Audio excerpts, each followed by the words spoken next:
Naku, mukhang may ubo ah. May halak itong si Panabla.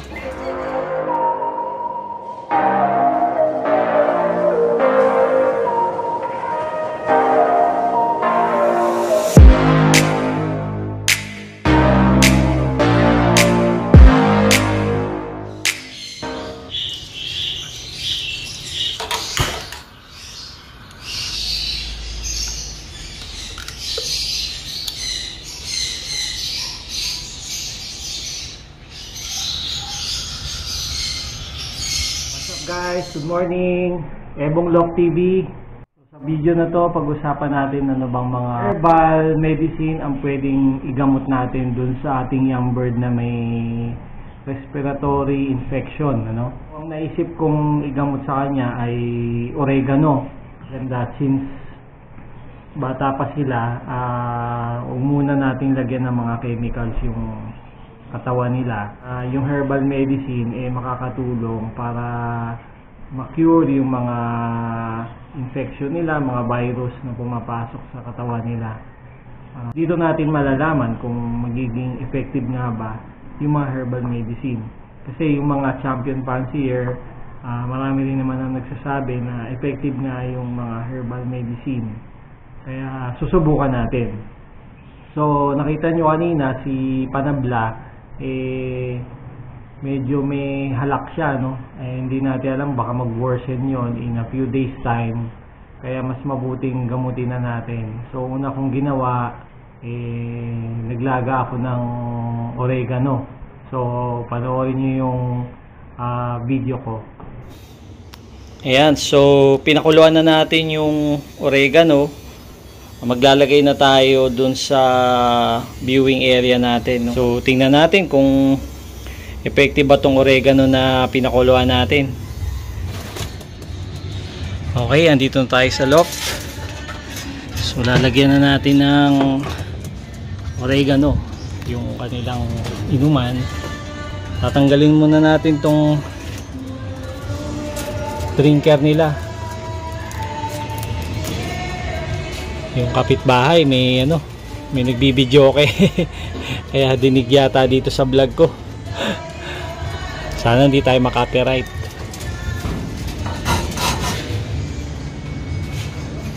Medyo parang ayun, tingnan niyo yung lalamunan niya, parang hinihingal, di ba? Lalagyan natin ng oregano para ma-prevent yung paglala ng kanyang respiratory infection.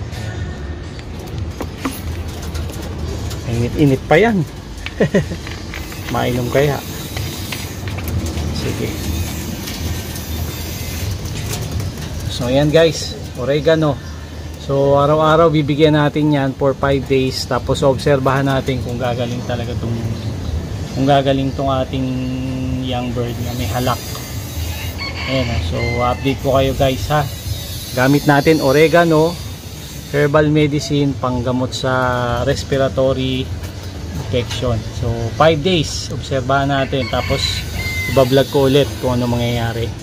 Binigyan na natin ng oregano yung mga young birds natin. Pag-usapan naman natin ano ba yung mga talagang health benefits ng oregano, no? Unang-una, natural antibiotic. So ano ba ang antibiotic? So tumutulong to sa paglaban sa mga bakterya, no? So kung may mga bakterya na sa katawan yung mga young bird natin, makakatulong yung oregano para ma-cure o matanggal yung mga bakterya nila sa katawan, no? Kasi lalo na kung may sakit sila, respiratory disease, malamang yung immune system nila humihina. So pag humina ang kanilang immune system, madali silang pasukin ng mga bakterya, no? So kung may oregano, baka ma-prevent o makatulong ito dun sa paglaban dun sa mga bakterya na yun, dahil natural antibiotic na siya. Ngayon, ano pa? Isa pang mga benefit ng oregano sa ating kalapate, isa to sa sinasabi na may antioxidant, no, properties. So ano ba to? Pinoprotektahan niya yung mga kalapate sa mga sakit, no? Lalo na yung mga sa tao nga, yung sabi nila yung cancer daw at saka heart disease, nakakatulong yung antioxidant. So sa kalapate, mabuti rin yun, no? At lalo na kung yung kalapati natin ay magkakarera, so importante na healthy yung kanilang puso, no? So makakatulong yung antioxidant sa pagpapalakas ng kanilang puso. Ayan. So ano pa? Pwede rin panlaban yung oregano sa mga fungus. Ayan. Sa kalapati, sa kulungan natin, normally may mga dumihan sa flooring o kaya sa mga perch, sa mga nest box.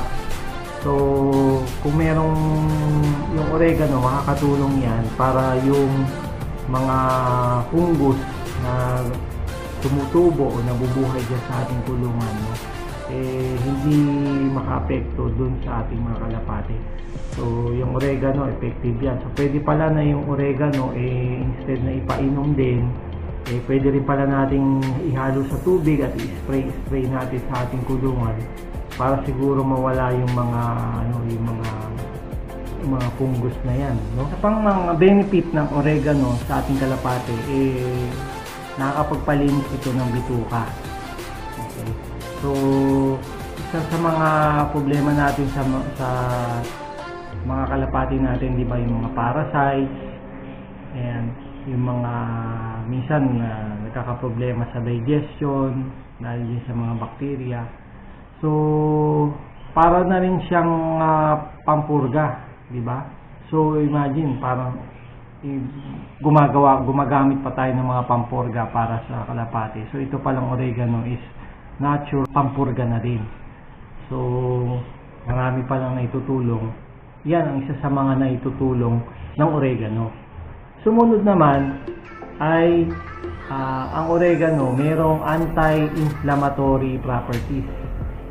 Sa Tagalog, ibig sabihin nakakatulong yan sa pamamaga, no? Sa mga sugat at pamamaga ng katawan. Kung nagkakaroon ng pamamaga, so di ba, sa mga sugat o kaya pagka galing sa karera, so expect mo yung mga muscles niya medyo talagang namamagayan, kahit ang katawan niya. Yung oregano makakatulong din pala yan, gamot sa pamamaga ng katawan. At isa pa, magandang gamitin ang oregano sa pain management. So tamang-tama ito dahil kapag mga karera, pagkatapos ng karera, sobrang sakit ng katawan ng mga kalapati natin, especially kinabukasan, no? O kaya naman pag may sakit ang kalapati mo, masakit talaga ang katawan niya, lalo na pag mga virus, yung mga respiratory infection, kung may mga nararamdaman yan sa bituka o sa kanilang lungs, no? So magandang gamitin ng oregano. Ayan, so pwede ipainom sa ating mga kalapati. I hope nakatulong ang vlog na to para magkaroon kayo ng dagdag kaalaman sa mga health benefits ng oregano sa ating kalapati. So maaari nyo siyang i-apply, nasa sa inyo yan, o kaya naman pwede rin naman yung mga gamot na nabibili natin sa mga poultry supply, marami naman yan. Dito ko nang tatapusin ng vlog na to. Ito ang inyong nervyosong fancier, Ebong Lock TV. Thank you so much. Bye-bye! So ito na naman ang inyong nervyosong fancier, Ebong Lock TV. Ito na naman ang inyong nervyosong fancier, Ebong Lock TV. Ito na naman ang inyong nervyosong fancier, Ebong Lock TV. Ito na naman ang inyong nervyosong fancier, Ebong